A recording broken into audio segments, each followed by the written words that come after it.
Welcome to the Salmon Runs YouTube. Enjoy the video. You start by enabling Bluetooth and placing the accessory in pairing mode.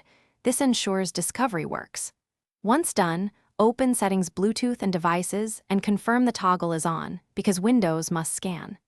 Make sure the device is charged and within about 10 meters so signal strength is stable. If a previous connection failed, go to Device Manager, expand Bluetooth, disable the adapter, wait a few seconds, then enable it to clear transient driver states and force a fresh scan. Next, you fix driver and system-level causes. First, update the Bluetooth adapter driver through Device Manager so compatibility or bug fixes apply. If Windows finds nothing, choose the OEM driver from the laptop maker. Then run the built-in Bluetooth troubleshooter in Settings. It checks common conflicts and permissions automatically. Also verify airplane mode is off and open services.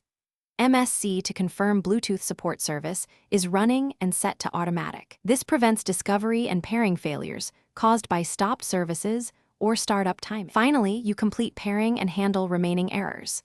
Remove any old or ghost entries for that accessory in Settings because stale records often block a new bond, then initiate pairing anew. If pairing still fails, power cycle the accessory and reboot your laptop to clear caches. You can also reset the accessory's Bluetooth memory if available. If problems persist, run Windows Update or test the device on another computer. Alternatively, try a known good USB Bluetooth dongle to determine if the laptop's radio is faulty. Thanks for watching. Consider subscribing if we helped you.